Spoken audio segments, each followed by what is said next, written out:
Hello everyone, welcome to another episode of Knowledge Cafe, a podcast session where we bring stories of inspiring seniors who not only accomplished a lot in their career but they continue to inspire us with their continued zeal and enthusiasm and work that they do in their area. We are very happy to have with us today Mrs. Anita Sharma, a renowned, accomplished education leader and a lifelong advocate of joyful learning. Welcome, Anita ji. We are very happy to have you and have you, share your, learnings and life's experiences. For the knowledge of for our audience, she has taken a VRS voluntary retirement from ST's public school, and she's a mathematics teacher. She's a counselor and council member for NCRT and NCTE. She's been instrumental in many education reforms in the NEP policy 2020, and I was also very surprised to see that you were also a member of climate change board of ELGOR, right? Not the member, but I have taken the training from Mr. India. Oh, very nice. So, and she is recipient of many awards also. Pandit Madan Mohan Malviya Shiksha Samman Award, Aryabhatta Life Achievement Award, and many more accomplishments to her credit. Welcome, Anita ji. Thank you so much for inviting me. We're very happy to have you. चलिए शुरू से शुरुआत करते हैं कि ये mathematics का teacher बनने का how did this came about? You always were good at mathematics. You wanted to be a teacher. Unfortunately, the plight of our country is that people don't come in the teaching profession by choice. Okay. And that was the case with me too. But as a student, what you miss, you want to give that to your students when you are teacher. So I think this is the same journey. तो मैंने जब एक student के तौर पर मैं आपको बहुत इंटरेस्टिंग बात बताऊंगी कि मैं I was not a good student of mathematics. शायद मुझे उससे ज़्यादा भयानक सब्जेक्ट कुछ नहीं लगता था. तो लेकिन टीचर्स आपकी लाइफ को कैसे बदल देते हैं. So when I was in class 7th I came across A mathematics teacher. She was very senior and this was, I think, our fortune that she decided that year that apart from taking the senior most classes, and I will be taking one junior class also. So she taught us in class 7th.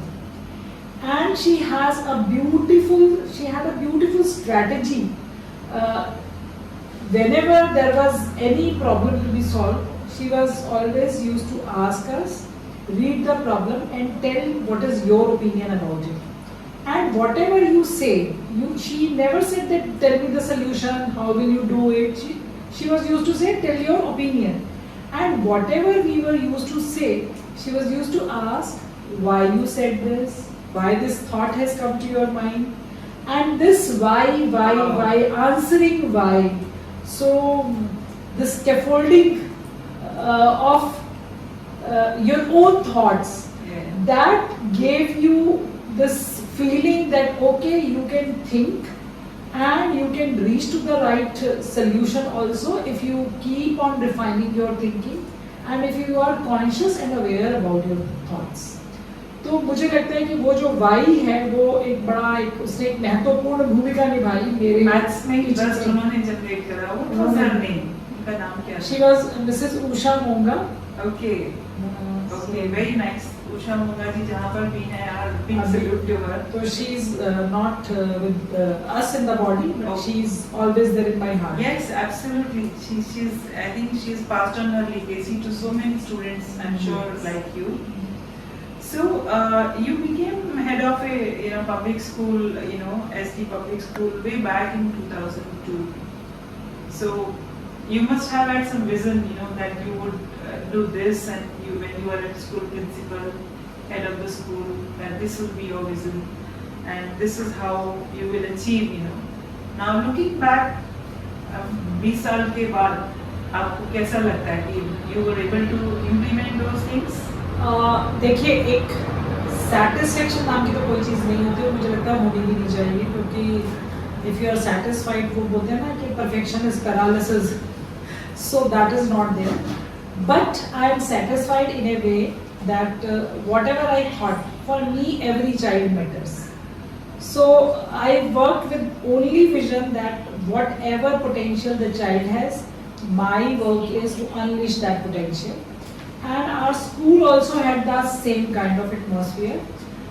We were catering to the children who were coming from the middle class or the lower middle class, and we always thought that these parents, they have sent their children with dreams to us. They don't have so many facilities at home, they don't have exposure, but we tried to give them the best of the best opportunities and the exposures to all sorts of field. और एक बात कि जो बच्चा जिस काम को बहुत अच्छी तरीके से कर सकता है, उसके लिए उसको encourage करें, प्रमोट करें, और उसका एक नतीजा ये हुआ, मतलब वो भी मैं बताऊँ तो आपको एक और मज़ेदार बात मैं बताती हूँ कि मेरा जब इंटरव्यू हो रहा था तो एक प्रिंसिपलशिप के लिए, तो I was young, so I just join the principalship at the age of 35, which is the minimum requirement, और 12 years experience. So I completed both of them simultaneously and I got this opportunity to appear for the interview.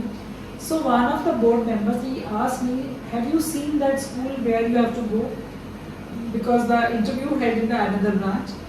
और मैंने उनको बोला कि school तो मैंने नहीं देखा, तो उन्होंने बोला आप सीरियस नहीं है, इसका मतलब you are not serious for this job, इसलिए आपने स्कूल के बारे में जानने की कोशिश नहीं करी. तो मेरा उनको एक सिंपल सा जवाब था कि देखिए, अगर मैं रिस्पॉन्सिबिलिटी लूँगी तो मुझे ये पता है कि अगर एक पेड़ के नीचे 2 बच्चे बैठे होंगे तो उसको मैं स्कूल बना दूँगी. स्कूल बनाने के लिए मुझे ना बिल्डिंग देखने की ज़रूरत है, ना मुझे कोई बैकग्राउंड जानने की ज़रूरत है. For me child matters. तो हर बच्चा जो है उसकी आंखों का सपना हम बन सकें और उसको वो सपना पूरा करने में हम सक्षम हो सकें और उसको सक्षम बना सकें, यही हमारा विजन था. बहुत बड़े बड़े विजन नहीं थे. तो उसका नतीजा ये हुआ कि उस देश ने, उस स्कूल ने इस देश को बहुत सेलिब्रिटीज दिए. ओके. तो I am proud of that कि हम हर बच्चे को उसकी पोटेंशियल के अकॉर्डिंगली, मैं कुछ नाम आपको गिनाना चाहूँगी अगर आप. श्योर, ऑफ कोर्स, बताइए. जैसे आपके जो इंडिया का फर्स्ट स्टार्टअप है, Meesho app, okay, he is my student. Very तो नाइस. मीशो ऐप के जो फाउंडर है, and this is the only startup which was funded by Facebook and SoftBank and so on, and he is doing very well.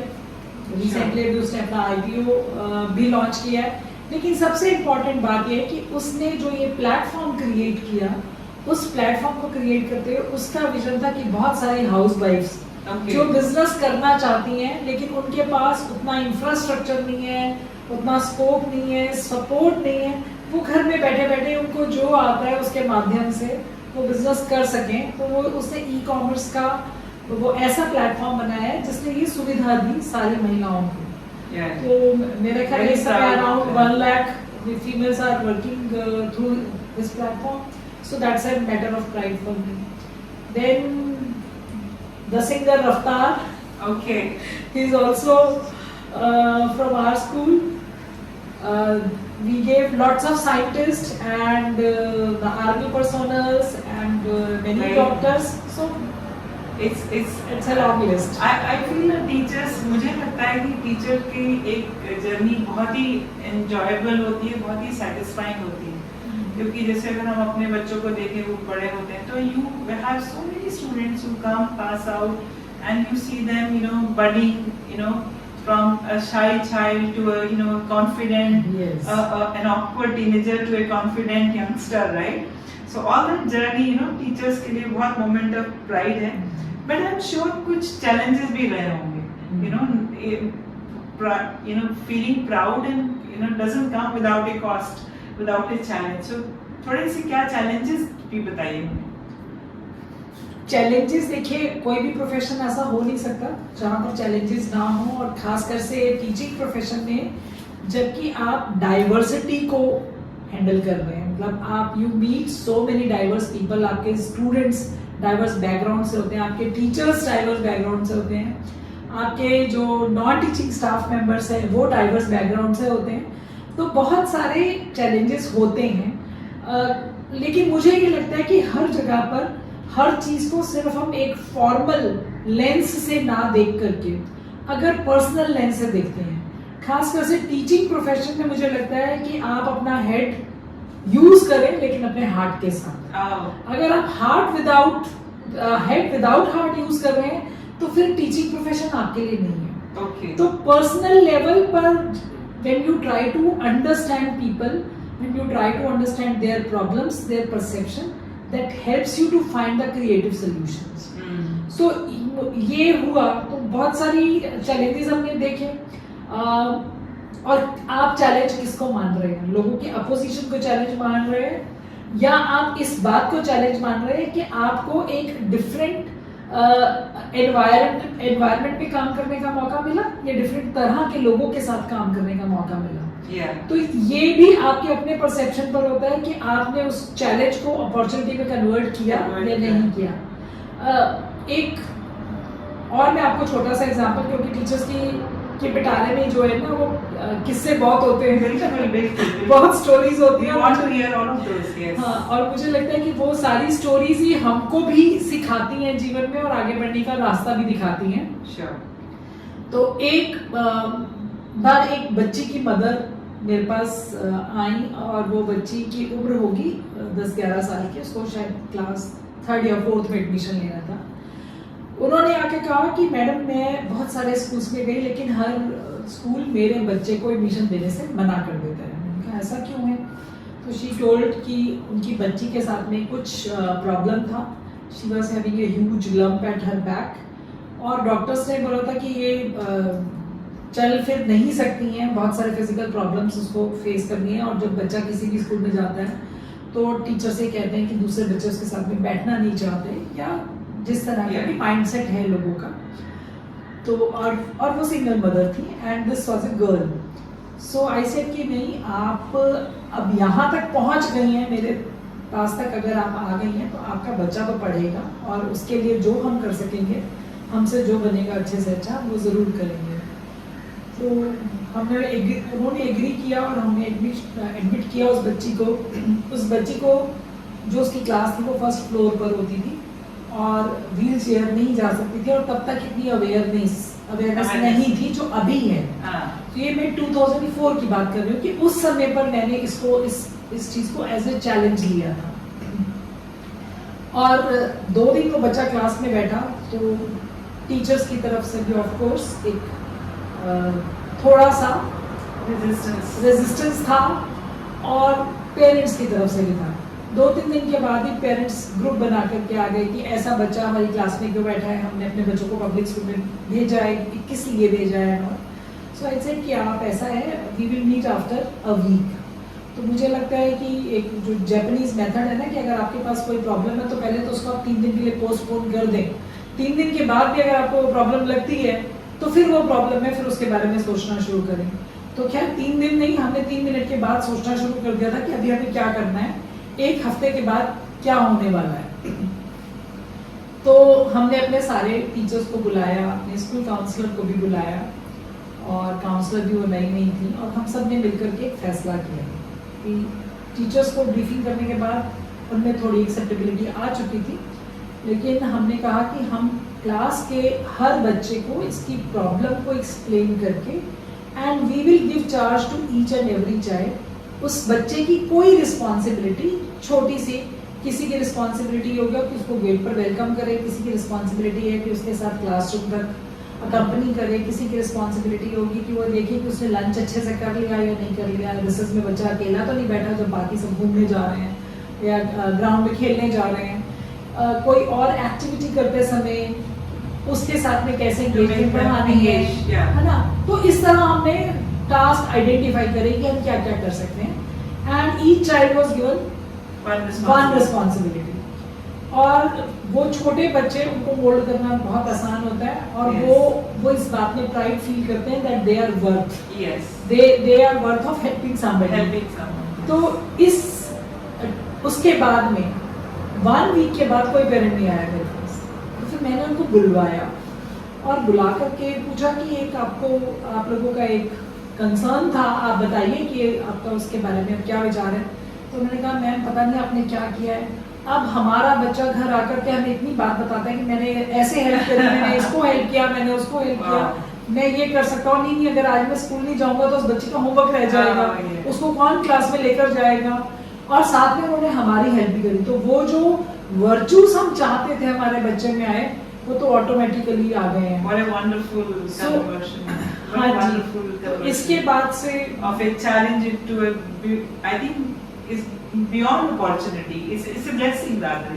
It is You a made blessing. it a boon for all the children, not only for that child, but you made it so और much. उसके बाद से ये हुआ कि हमारा school although it was a normal school, लेकिन हमने स्पेशल नीड्स वाले बच्चों को लेना शुरू किया। And this school I can say with proud that this is a model. This school gave an excellent model of bringing the children in the mainstream. Mainstream. And we were catering all the kids together. Very nice. I think I'm very moved by this story and converting this. And I tell you that this girl, she passed her class 12th with 85% marks. Wow. She's writing columns. She has her own blogs. So she cannot move, but she is very creative. Very bright, very bright. I think you have a share in her story, in her success, in her in her life's journey. So I think what I can make out is कि ये in your effort is also to inculcate some values and virtues. You use the word virtues. Usually हम values पे ही रह जाते हैं, virtues पे नहीं जाते हैं. So how do you, I mean, आप प्रिंसिपल हैं, बट बाकी के टीचर्स को कैसे आप इंश्योर करते हैं that they also imbibe this and they also spread it? See, मेरा जो रिलेशनशिप था मेरे टीचर्स के साथ में, वो रिलेशनशिप एम्प्लॉयर बॉस और स्टाफ वाला नहीं था। So as a human being, if we are not able to understand each other, I feel that this education is of no use. तो खाली किताबी ज्ञान प्राप्त करने से तो दुनिया खूबसूरत नहीं हो सकती है। तो हम सबके कंसर्न्स हम एक दूसरे के साथ मिलकर के शेयर करते थे, एक बॉन्डिंग बहुत अच्छी डेवलप हुई। कुछ इश्यूज होते थे, कुछ प्रॉब्लम्स होते थे, लेकिन हम उसको मतलब बहुत सारे ऐसे पड़ाव आए जहाँ पर, क्योंकि वो टीचर्स के पर्सनल इश्यूज थे, I can not share them here, लेकिन हमने उनके साथ मिलकर के उनकी प्रॉब्लम्स के सॉल्यूशंस ढूंढे।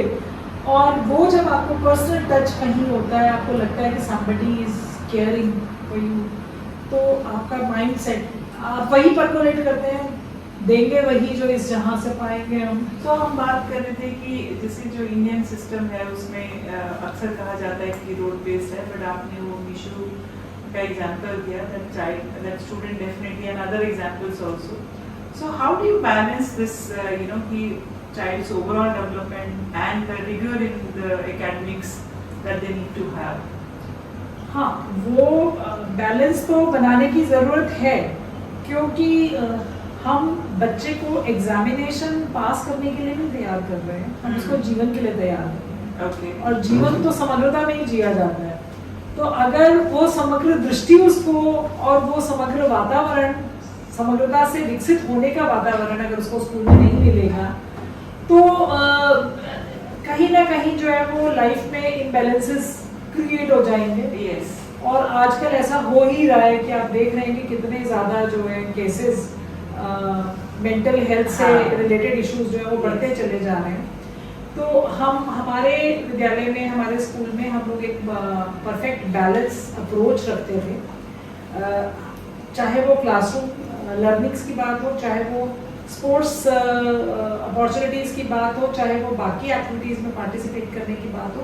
तो अपॉर्चुनिटीज़ क्रिएट करना एक बड़ा इम्पॉर्टेंट काम था, और जब अपॉर्चुनिटीज़ आपने क्रिएट करी तो बच्चों को उसमें पार्टिसिपेशन के लिए एनकरेज करना। तो ऐसा नहीं था कि हम सिर्फ को करिकुलर एक्टिविटीज़ के ऊपर ध्यान दे रहे हैं या केवल करिकुलर एक्टिविटीज़ के ऊपर ध्यान दे रहे हैं। अगर करिकुलर एक्टिविटीज़ भी है तो हमारी अप्रोच हमेशा ये रहती थी कि बच्चा ऑब्जर्वेशन से, एक्सपेरिमेंटेशन से, और फिर अपनी नॉलेज को वो कैसे बना सकता है खुद से, खुद कैसे कंस्ट्रक्ट कर सकता है, उस तरफ हम उसको प्रिपेयर करें। तो आप स्टेम ये- एजुकेशन हाँ। भी बहुत इंपॉर्टेंट थी, एक्सपीरियंशियल लर्निंग भी बहुत इंपॉर्टेंट है। आप ये भी बता रहे थे कि एक्चुअल में मेमोरी का भी एक रोल है। जी जी हाँ, I mean, it's not to be belated or it's not to be belittled. हाँ, मुझे ये लगता है कि ये जो हमारे देश के बारे में एक थोड़ा क्रिएट कर दिया गया है एक नैरेटिव की भाई हमारे यहाँ सिर्फ रोड बेस्ड लर्निंग होती है, ऐसा नहीं है। मुझे लगता है कि आपका जो CPU है वो तो तभी काम करता है ना, आप आज की डेट में आप अपने आर्टिफिशियल इंटेलिजेंस बेस्ड प्लेटफॉर्म्स को देखिए, आपके क्वेश्चंस का आंसर वो क्रिएटिवली भी देते हैं, आपकी प्रॉब्लम्स को सॉल्व भी करते हैं, आप उनसे कुछ इनोवेटिव सोल्यूशन मांगते हैं वो भी बताते हैं, लेकिन वो सब बताने के पीछे what is the main reason? Because they have the data. तो वो पूरा जो नॉलेज स्टोर हाउस है, तो यही हमारे यहाँ था कि वो नॉलेज स्टोर हाउस जो है वो बच्चों के मस्तिष्क में था, उनको याद था, वो श्रुति और स्मृति परंपरा थी हमारे देश की। तो मुझे लगता है कि जो स्मृति है, जो मेमोरी है, उसका एक अपना अलग रोल है। Yes. और उसके बाद आपको जो मोल्ड करना है वो सिर्फ ये कि एप्लीकेशन उस नॉलेज जो उन्होंने अटेन करी है वो कैसे वो सीखें या उसको नई एप्लीकेशंस को क्रिएट कर पाए। Yes, yes. I never correlated जो आपने वो श्रुति और स्मृति का कहा कि इनफैक्ट हमारे स्क्रिप्चर्स तो इतने valuable, I mean we would have lost if the people had not memorized them. And बहुत सारे स्क्रिप्चर्स हैं, बहुत सारी बुक्स हैं जो by memory pass on हुई from one generation to the other, वो जो गुरु जी से शिष्य को, शिष्य से आगे शिष्य को, that I never correlated the road pace from that perspective. You were telling me, I think, or I was reading, कि more than 1 lakh teachers have been trained by you in your role with NCERT and NCT. तो इस अभी कोई आपको लगता है कि teachers training has undergone lot of changes from the time you were trained to now? है, बहुत चेंजेस हैं। मैंने 1990 में टीचिंग प्रोफेशन ज्वाइन किया था और मैं 91 से एज ए रिसोर्स पर्सन मैंने SCERT और NCERT या नेशनल ओपन स्कूल इन सब इंस्टीट्यूशंस के साथ में काम करना शुरू किया था। जो मेरी मेमोरी है कि मेरे ट्रेनिंग प्रोग्राम्स में 100, 200, 500 टीचर्स होते थे और वो इन सर्विस ट्रेनिंग प्रोग्राम्स होते थे जो SCERT करती थी। लेकिन उस समय पे एक ही ऑब्जेक्टिव होता था टीचर का कि 21 डेज का ये in service teacher training programme उनको करना है अटेंड, ताकि उनकी ACR और उनके जो प्रमोशंस हैं उनके ऊपर पॉजिटिव इम्पैक्ट रहे। लेकिन अभी ओवर द इयर्स मैं देख रही हूँ कि टीचर्स के अपने माइंडसेट में चेंज आया है और टीचर्स को ये समझ में आ रहा है। देखिए 2009 में एक नया चेंज आया था हमारे देश में, जब पहली बार CCE system, comprehensive continuous evaluation की बात की गई थी। उसके अनुसार टीचर्स को बहुत कुछ सीखना पड़ा, बहुत सारे नए वर्ड्स उनकी डिक्शनरी में ऐड हुए, उनकी वोकैबुलरी इनहैंस हुई कि फॉर्मेटिव असेसमेंट क्या होता है, असेसमेंट इन लर्निंग कुछ अलग है, असेसमेंट फॉर लर्निंग अलग है और असेसमेंट ऑफ लर्निंग अलग है।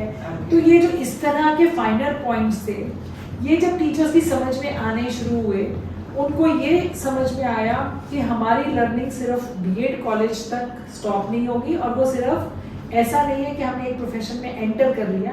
अब समय वो आ गया कि हमें हर समय अपने आप को अपडेट रखने की जरूरत है and we are in a race globally.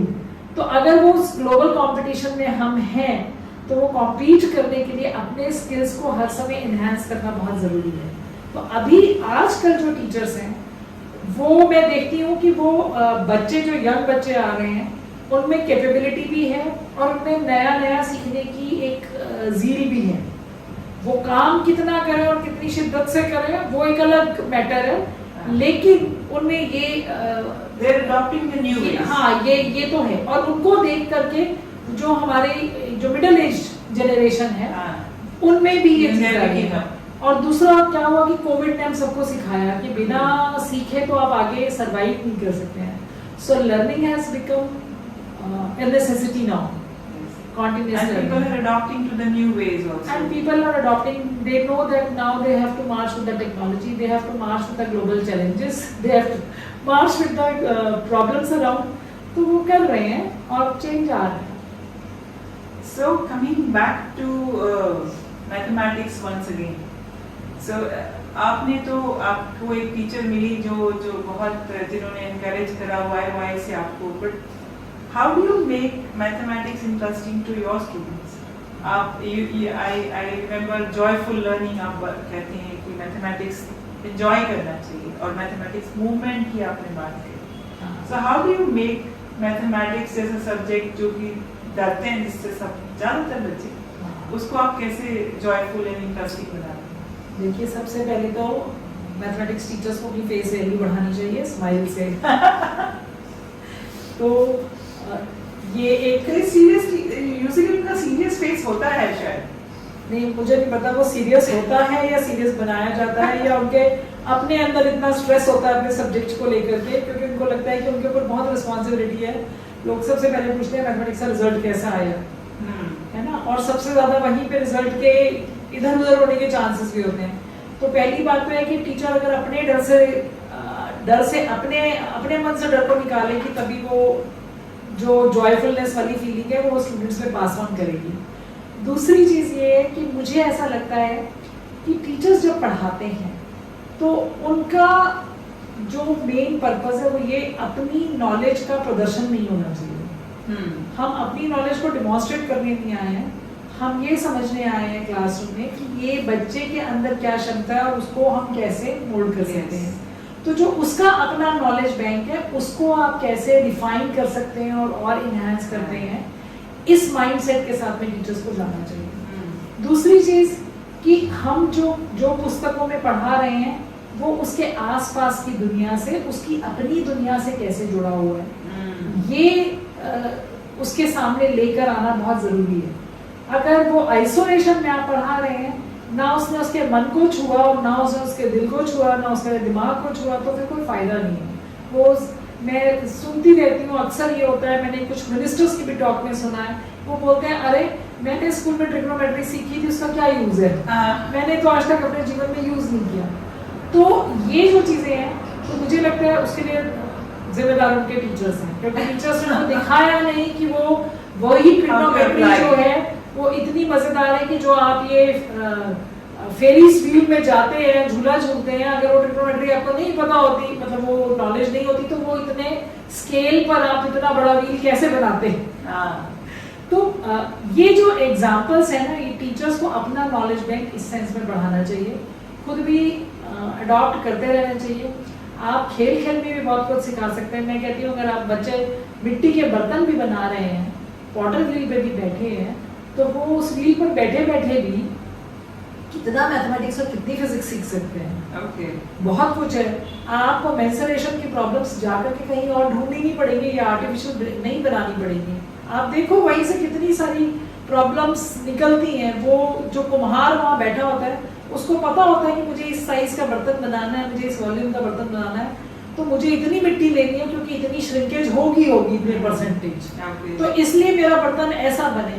तो ये जो चीजें हैं ना, जो हमारे आसपास मौजूद है, ये बच्चों के सामने हमें लेकर आना है और उनको इस बात के लिए भी प्रेरित करना है कि आप ढूंढो कि ये कहाँ छुपा हुआ है, इस फिनोमेना में मैथमेटिक्स किधर छुपा हुआ है। तो जो आपने अभी मैथमेटिक्स मूवमेंट की बात करी, ये 2012 में हमारे देश में पहली बार, उस समय हमारे honourable prime minister doctor Manmohan Singh ji ने अनाउंस किया था कि हम 125th birth anniversary Srinivas Ramanujam की मनाएंगे as a national mathematics day. तो रामानुजम जैसे लीजेंडरी मैथमेटिशियन का नाम बहुत सारे लोगों को पता ही नहीं था, और ये जब से मनना शुरू हुआ नेशनल मैथमेटिक्स डे, तो उसके बाद वो ध्यान में आया। और मैंने बहुत सारे टीचर्स को उन दिनों इंटरव्यू भी किया था, और मैं पूछती थी तो मुझे पता चलता था कि नाम नहीं पता, काम तो दूर की बात है, तो नाम भी नहीं पता था। तो खैर उस समय वो नेशनल मैथमेटिक्स डे को सेलिब्रेट करने के लिए हमने सोचा कि हमको बड़े लेवल पर एक इवेंट सेलिब्रेट करना चाहिए, हमारा सब्जेक्ट है एंड ऑल। और जो क्या होता है कि जब हम करते हैं, जनरली आप जब भी देखेंगे ना कि कोई इवेंट सेलिब्रेशन की बात होती है, तो उसमें, और जब ऐसा भी होता है कि उसको हम ऐसे प्लेटफॉर्म पे करना चाहते हैं जब बहुत सारे स्टूडेंट्स, बहुत सारे स्कूल्स मिल करके पार्टिसिपेट कर रहे हैं, तो नॉर्मली कॉम्पिटिशन्स क्यूरेट किए जाते हैं। तो आई थॉट वन डे कि why competition, why not collaboration, हम मिलकर के सीख सकते हैं, ये भी तो दिखाना कितना जरूरी है। वो रामानुजम नहीं होते अगर उनको जीवन में वो सारे लोग नहीं मिले होते जिन्होंने उनको एनकरेज किया, जिन्होंने उनके काम को समझा और आगे बढ़ाया। तो हम एक दूसरे से कंपटीशन की फीलिंग के बजाय कोलैबोरेशन की फीलिंग को आगे बढ़ाएंगे। और उसके लिए हमने बस एक दिन सुबह उठ करके 6 बजे सबको पत्र लिख दिए, जितने हमारे जानने वाले जो मैथमेटिक्स पैशनेट लोग थे, कि हम मिल रहे हैं इस उद्देश्य के साथ में कि नेशनल मैथमेटिक्स डे सेलिब्रेट करना है, आप अगर इंटरेस्टेड है तो आ जाइए। और वो सब लोग आए और वो आप हैरान होंगे कि उसमें डिफरेंट स्कूल्स के, डिफरेंट यूनिवर्सिटीज़ के, डिफरेंट ऑर्गेनाइजेशंस के लोगों ने पार्टिसिपेट किया। और एंटायर समर वेकेशन 2 महीना मिल करके हम लोगों ने एक्टिविटीज़ डिज़ाइन करी, और ऐसे डिज़ाइन करी कि उसमें कुछ बच्चों को मज़ा भी आए। अभी आपने जॉयफुल लर्निंग की बात कही थी, तो वो जॉय हमने खुद भी लिया और वो उसको पास ऑन भी किया। तो उसमें हमने एक्टिविटीज डिजाइन करनी शुरू करी, और डिजाइन करने के लिए उनका ढूंढेंगे अपने आसपास से। तो हम आपको एक बताते हैं एक्टिविटी कि मार्केट में एक दीपावली पे खासकर से चॉकलेट बॉक्स मिलता है, और वो चॉकलेट बॉक्स की जो शेप होती है वो टेट्राहेड्रल होती है।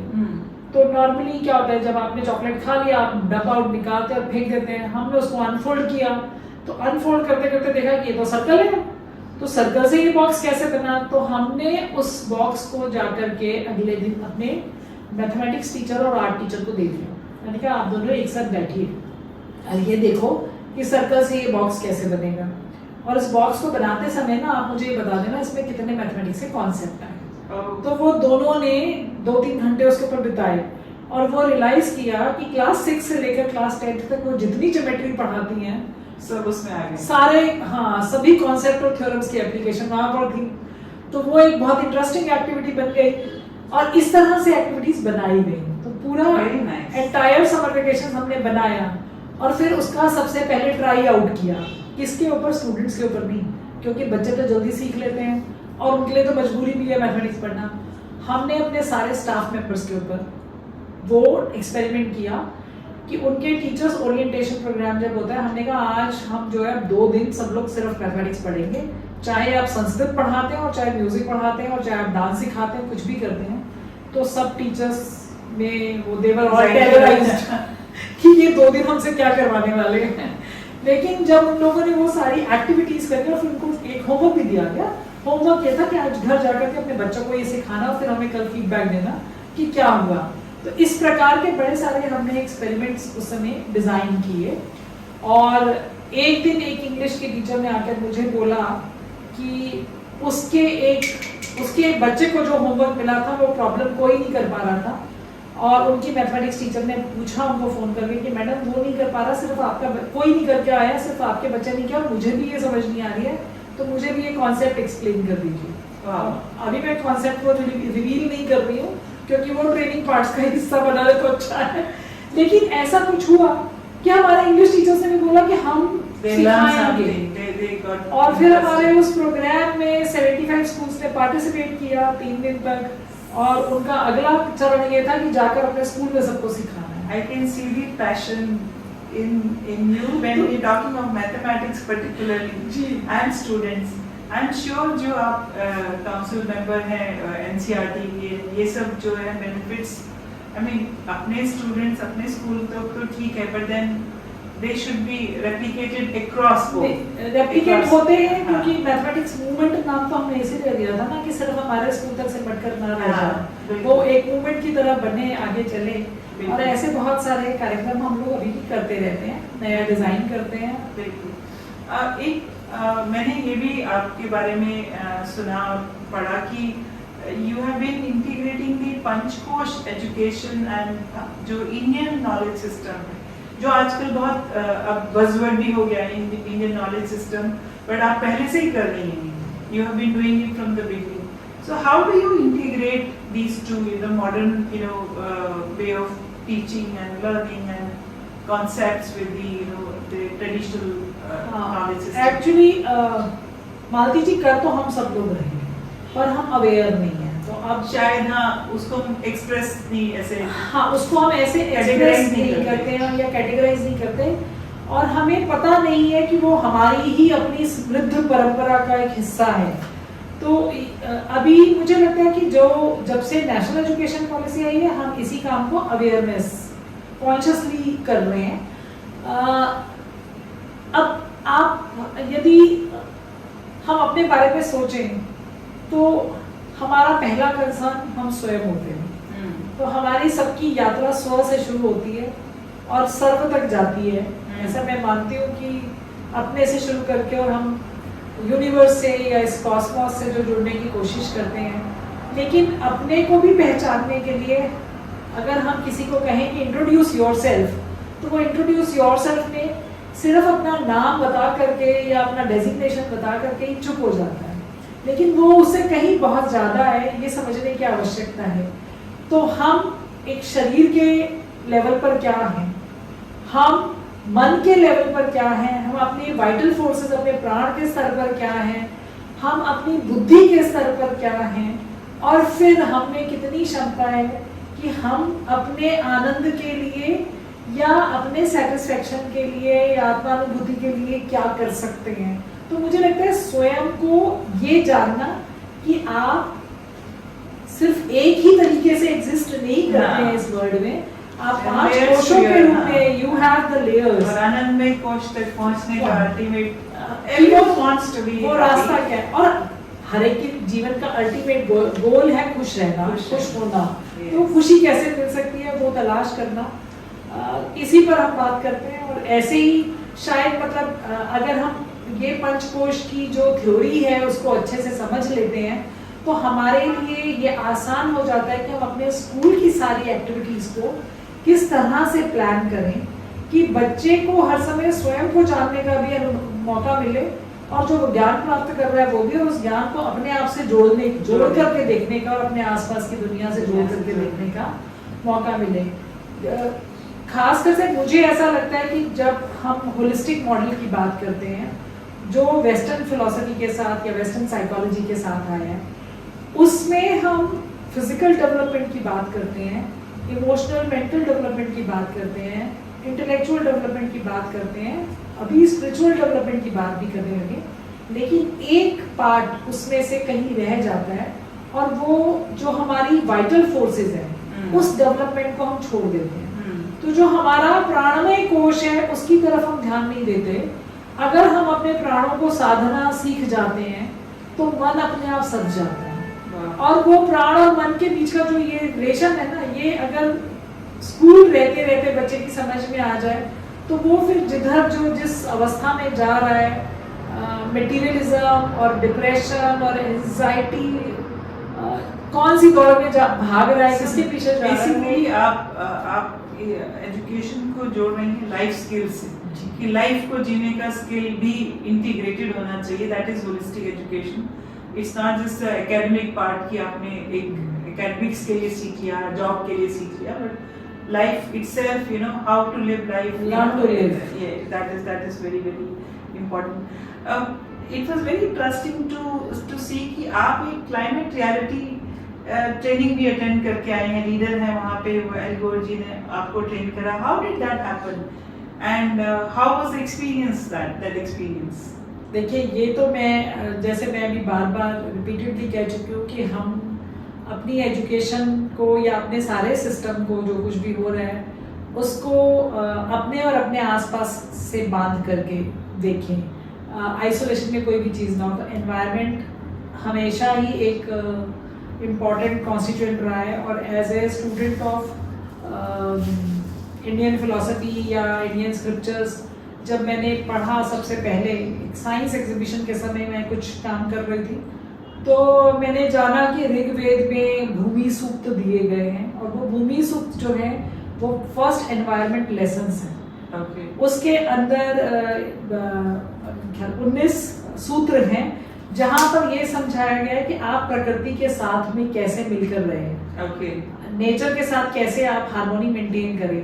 तो सारी चीजों की बात कही गई है वहां पर कि आपको किसी भी चीज का जो कंजम्पशन है वो किस किस लिमिट में करना है, कहाँ Okay. तक करना है, कि आप भी आप अपने वेलबींग के लिए भी काम करें, लेकिन एट द सेम टाइम आप नेचर के साथ भी छेड़छाड़ ना करें। कैसे आपने जो बाकी एनिमल्स हैं उनकी रक्षा करनी है, तो इस तरह की चीज़ें वहाँ बहुत हैं। और फिर इंसिडेंटली ये हुआ कि my son got this opportunity, he was in class 10th and he is very much into this climate reality. He got this opportunity to participate in this course, but he got a letter that he cannot do it because he is not 18 years, Underage. he's under 18. So I also along with him got the opportunity, but I had to go through all the criterias, whatever the assessment criterias were there, and being there was a very pleasant journey. 40 countries participated, but I was thrilled to see that it is a serious issue taken there, and all Hollywood, right from the politics to the Hollywood personalities and scientists, all came together at one platform and discussed all the climate reality issues, and that has Maybe that enhanced evolved into a movement, you know. That evolved- so that evolved- sensitized me more. Yes. And then I came back and I did lots of experiments in my own school. तो हम लोगों ने कोशिश किया कि जो sustainable goals हैं उनके लिए हम क्या कर सकते हैं, एनवायरमेंटल सस्टेनेबल गोल्स के लिए स्पेशली। और कुछ ऐसे, मैं छोटा सा एक एग्जांपल इसमें भी देना चाहूँगी कि कॉन्शियसली जब आप काम करते हो तो क्या होता है, तो ध्यान बच्चों से बात करते करते ध्यान गया कि एसी का पानी रिसता रहता है, सारा दिन वो पानी वेस्ट जाता है। तो हमने स्टूडेंट्स के साथ में डिस्कशन किया कि आप ये इतना पानी जो है इसका क्या हो सकता है। तो स्टूडेंट्स ने उस पानी को टेस्ट किया लेबोरेटरी में, एंड देन दे फाउंड कि ये तो इसके अंदर डिस्टिल्ड वाटर की प्रॉपर्टीज हैं। फिर उन्होंने केमिस्ट्री लैब के सारे एक्सपेरिमेंट्स को ट्राई किया कि क्या रिजल्ट सेम आ रहे हैं जो डिस्टिल्ड वाटर से आते हैं, तो वो रिजल्ट सेम थे।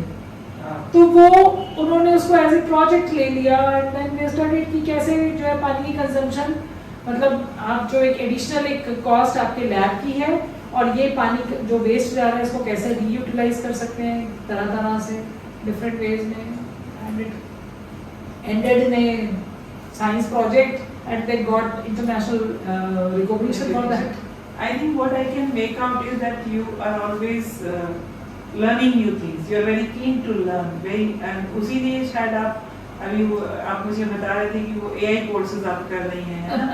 So how do you find this journey from where you started to now learning AI, how to use the AI engines and how to use the latest technology? So how do you see that journey and transition to the most latest technology tools? मुझे ऐसा लगता है कि जो हमारी generation है उसने अपनी लाइफ टाइम में बहुत चेंजेस देखे हैं। शायद हम उस जनरेशन में जिस समय टीवी, मुझे याद है कि मैं 6th या 7th क्लास में थी तो टीवी पहली बार आया घर पर आया, once a week मूवी आती थी। बिल्कुल बिल्कुल। और टीवी घर में होना एक मैटर ऑफ प्राइड और प्रिविलेज होता था। उसके बाद हम भीड़ भरी बसों में धक्के खाते हुए जाते थे, यूनिवर्सिटी पहुंचते थे, और मैं अक्सर सोचा करती थी कि ये अगर बस जिस तरह से ओवरलोडेड है, कहीं किसी को कुछ हो जाए तो हमारे घर वालों को पता भी नहीं चलेगा कि हम कहाँ गए। तो हमारे सामने ही वो पेजर आए, और फिर पेजर से मोबाइल, और मोबाइल से अब जो दुनिया है वो कहाँ चली गई है। तो जो चेंजेस हो रहे हैं, और इस समय जैसे artificial intelligence, what prompted you to learn AI? मैं वही कह रही हूँ कि अब जैसे आर्टिफिशियल इंटेलिजेंस आया और वो जिस तरह से हमारी दुनिया को डोमिनेट कर रहा है, तो हमको ऐसा लगता है कि जो आगे आने वाली लड़ाई है वो ह्यूमन इंटेलिजेंस और आर्टिफिशियल इंटेलिजेंस के बीच की है। सो अगर अपनी ह्यूमन बींग्स ने अगर अपनी इंटेलिजेंस को छोड़ दिया, अपनी सोचने समझने और सीखने की क्षमता को अगर उन्होंने नज़रअंदाज कर दिया, तो फिर वो AI के गुलाम होकर के रह जाएंगे। फिर वो AI उनकी लाइफ को ड्राइव करेगा, जो कि बहुत हद तक शुरू भी हो चुका है।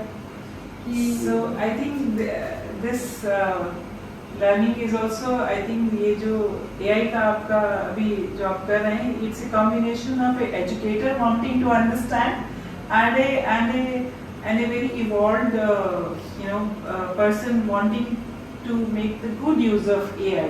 So एक combination मुझे लग रहा है टीचर का भी है, इसमें ह्यूमन नेचर भी है. एक्चुअली देखिए, हम कोई भी टेक्नोलॉजी को अडॉप्ट तो तब करते हैं जब हमें लगता है कि इसको हम अपने फायदे के लिए इस्तेमाल कर सकते हैं. तो शुरुआत तो वहीं से सीखने से होती है कि हम अपने लिए कैसे यूज कर सकते हैं, फिर अपने से जुड़े लोगों के लिए कैसे यूज कर सकते हैं, और इस बीच में आप खुद कब इवॉल्व हो गए आपको पता नहीं चलता. तो वो इवोल्यूशन तो फिर बाई प्रोडक्ट है. So आपको बहुत सारे अवार्ड्स मिले, बहुत सारी कमिटीज और काउंसिल्स मिले. कौन सी अचीवमेंट अपनी सबसे अच्छी लगती है? Which achievement do you think you are very that's the best in your own view? ईमानदारी की बात यह है कि जब कोई भी बच्चा आकर के बहुत सालों बाद भी पहचान लेता है, मिलता है और याद करता है उन दिनों को जो उन्होंने साथ में बिताए. जैसे किसी स्टूडेंट ने हमको लिंक्डइन पे ढूंढा और फिर उसने कहा कि मैं कभी ये नहीं भूल सकता कि आपने मुझे कोई प्रॉब्लम थी और मुझे आपने 2-3 दिन लगातार मैथमेटिक्स पढ़ाया. बीइंग ए प्रिंसिपल आपने मेरे लिए टाइम अलग से निकाला. तो मुझे लगता है हमारे रिवॉर्ड सब यही हैं. मैं किसी और That's the legacy that you feel that is worth living for. Yes. That's the legacy I would say that you want to leave behind and you want to work for further, right? अभी जो आप मुझे बता रहे थे कि अभी आप और भी बोर्ड्स के साथ काम कर रही हैं और NCERT के साथ भी काम कर रही हैं. आई एम श्योर अभी ये जो बच्चों का सिलसिला खत्म नहीं हुआ है, ये आता रहेगा. और may be now maybe you will not be meeting each student personally the way you met them in the school. Now many, I think thousands and millions of children will benefit by your contribution at that scale. Any student or आपने पहले मीशू जो student है जिन्होंने बनाया, any teacher or anyone else that you remember in your journey whose memory has stayed with you as what a teacher or what a person? बहुत सारे teachers हैं. मेरे अपने जो टीचर्स हैं वो आज भी मैं उनके सबके साथ जुड़ी हुई हूँ और मैंने उनसे बहुत सीखा है. मुझे उनकी ब्लेसिंग्स मिलती रहती हैं. तो मुझे लगता है मेरी लाइफ की ये सबसे बड़ी अचीवमेंट है. और उसी तरह से बहुत सारे स्टूडेंट्स भी. लेकिन कुछ चीज़ें याद रह जाती हैं. बहुत सारे खट्टे मीठे एक्सपीरियंस होते हैं.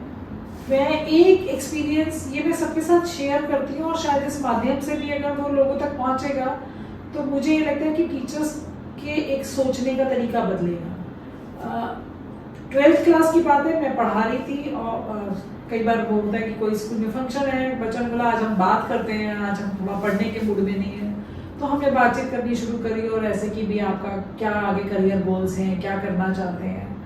तो जहाँ एक हमारे पास स्टीरियोटाइप आंसर्स आ रहे थे, लोग बच्चे जैसे बोलते हैं कि डॉक्टर बनना है, इंजीनियर बनना है, CA बनना है ना.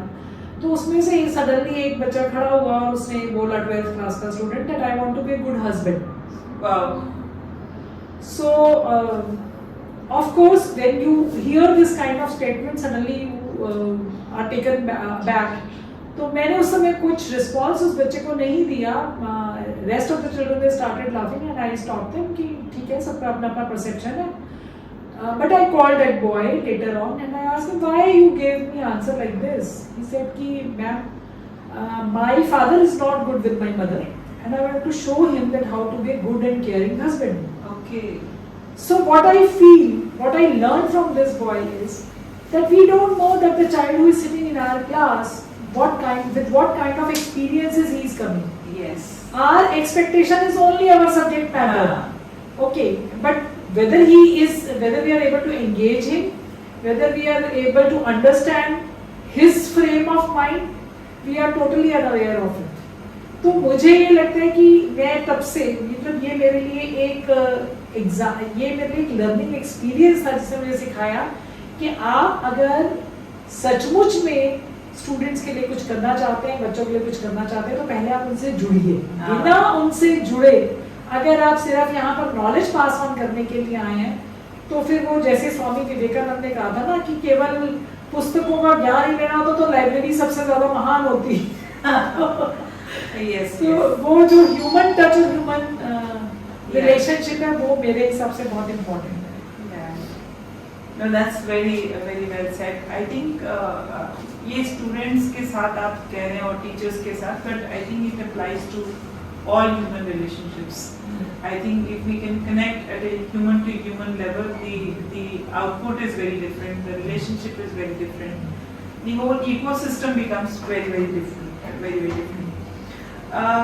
What is the kind of a message that you would like to give? You have already given one message, but जो लोग retire हो गए हैं, at Inspiring Seniors Foundation, our focus area is healthy and productivity, and you have been a mentor to our program called tutors program, and we are very grateful for that. और मैं आज भी coat करती हूँ कि आपने हमको बताया था कि बच्चे को जब हम ट्यूशन स्टार्ट करते हैं तो पहले ये देखिए वो पढ़ सकता है कि नहीं पढ़ सकता, किस लेवल तक पढ़ सकता है. So now we have designed pre-assessment tests because we are teaching the children from underprivileged backgrounds whose academic understanding is quite poor. So what is the message that you would like to give to retired people? We personally feel that they are a gold mine for the country and for the society, and they should be. What is it that you would like to convey to them, that how they can contribute, how they can keep themselves updated and help the society in general? So my first message is that they may be retired from a post, from an organization, but they are not tired people. तो सबसे पहले तो उनको ये समझ लेना चाहिए कि ये जो रिटायरमेंट शब्द है इसका कोई मीनिंग नहीं है. This simply means that take a break, recharge yourself, and then start a fresh journey and start with a mindset that now you have to contribute for the society. तो अपनी आप जब तक स्वयं अपना सम्मान करना नहीं सीखेंगे दूसरे करेंगे नहीं. तो आप अपनी क्षमताओं को, अपनी कैपेबिलिटीज़ को हमेशा याद रखें, और वो जब जहाँ किसी के भी काम आ सकती है वो आनी ही चाहिए. और ख़ासकर से क्योंकि आपका जो अभी आपने बात करी जो हमारा ट्यूटर्स प्रोग्राम है, तो ट्यूटर्स के लिए तो मैं हमेशा यही कहती हूँ, ट्यूटर्स के लिए क्या कहती हूँ, मैं सबके लिए कहती हूँ कि अगर आप एजुकेटेड हैं तो आपके जीवन का एक ध्येय बिल्कुल स्पष्ट होना चाहिए, और वो ये कि यदि कोई व्यक्ति आपकी चौखट को छू ले तो वो फिर वहाँ से जो है ना बिना विद्या का दान लिए हुए ना जाए. उसके जीवन में ये अभाव ना रह जाए कि उसको पढ़ने लिखने का, उसको विद्या ग्रहण का जो है वो मौका नहीं मिला, आपके पास आकर के, आपके सानिध्य में आकर के भी नहीं मिला. तो फिर ये अच्छी मतलब मैं नहीं समझती कि बहुत अच्छी बात है. तो हम सबको ये समझ लेना चाहिए कि हमारे पास जो भी है विद्यादान का मतलब ये नहीं है कि आप सिर्फ उसको एक सर्टिफिकेशन की और डिग्री की बात कर रहे हैं. आपके पास जो स्किल है, जो अनुभव है, वो शेयर करिए, वो उसके जीवन को कहीं ना कहीं लाभ जरूर है. In fact, that's what we are also finding, that the tutor program is not just making the child understand the subject, but it is creating warmth, bond. It is giving these children confidence and motivation. प्यार से बात करके उनको लगता है कि कोई प्यार से बात कर रहा है, कोई उनको encourage कर रहा है. One of the students said कि जब मैं कुछ अच्छा क्वेश्चन सॉल्व करती हूँ, मैम स्माइल करती है, वो मुझे बहुत अच्छा लगता है. So उसको वो मैम की स्माइल कितना मोटिवेट कर रही है एक बच्चे को. Ma'am may not be even knowing that I'm smiling when she's doing well, but the child has kind of imbibed it such strongly. So you're very right कि एक जो educated person है उसका पूरा एक अनुभव, ज्ञान और एक्सपीरियंस सब कुछ मिला के जो अगर हम पास ऑन करें तो that would be the best legacy. Okay, we are now coming to close, and then we cannot go on and on, although I could do that.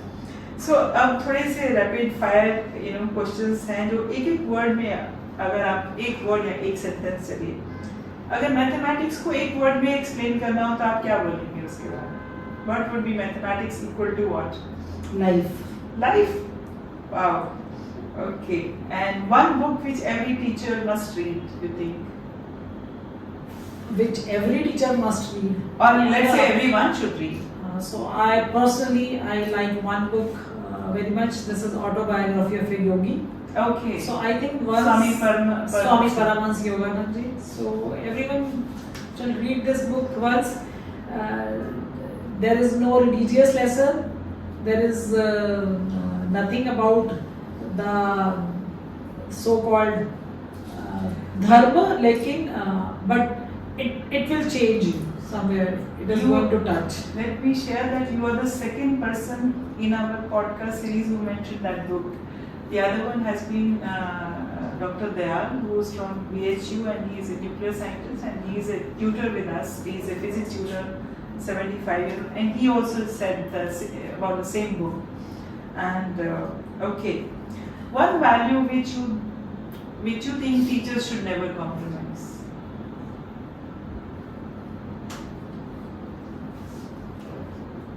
You know, the love and affection which they can shower on their children. Okay. Because that's the only thing which changes their lives.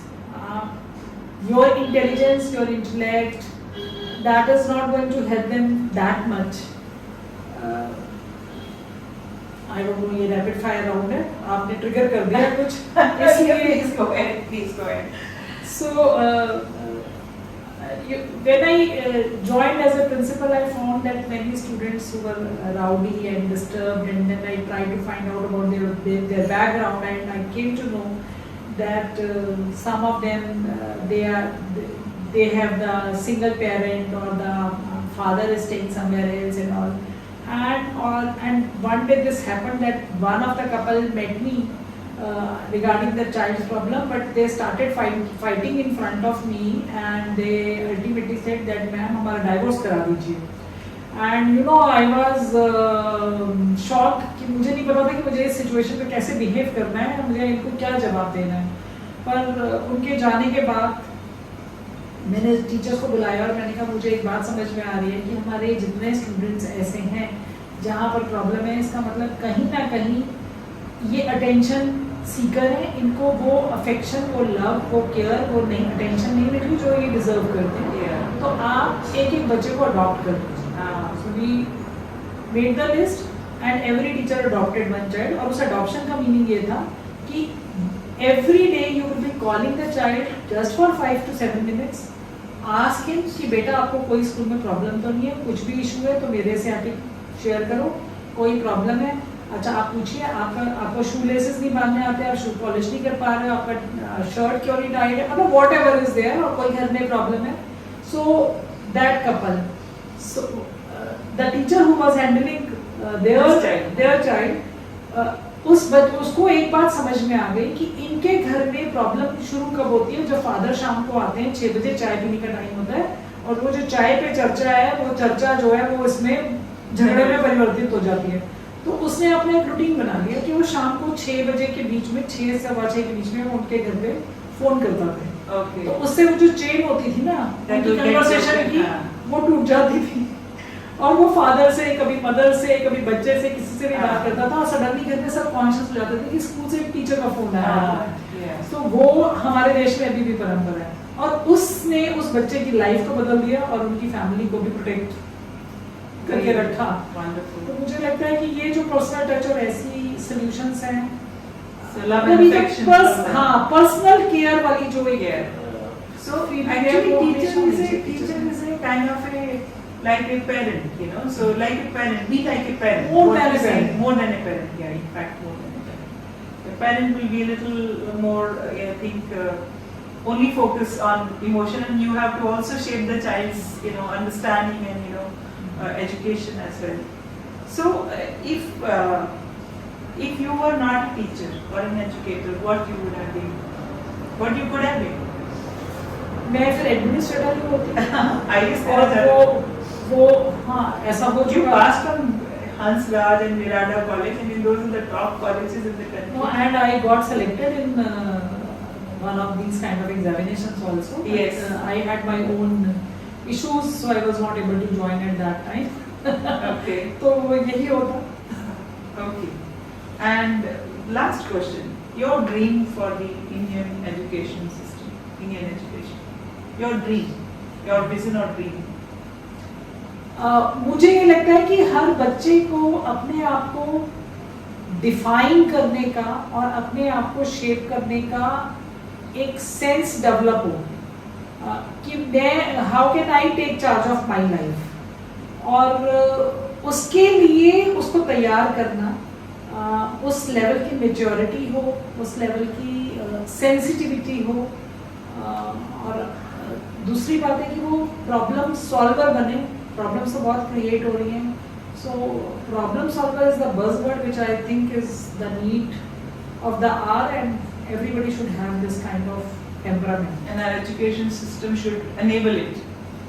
We as an educationist we have to enable. We have to enable it. We have to cultivate and enable it. Wonderful. So we come to the end of our podcast. It has been really enjoyable conversation for me, and I think there are many takeaways for us. Thank you very much once again for taking time out to our viewers. I hope you enjoyed. You will also enjoy the conversation as much as I did. And if you do, then please share your comments and do share the video and subscribe to our channel. Thank you very much.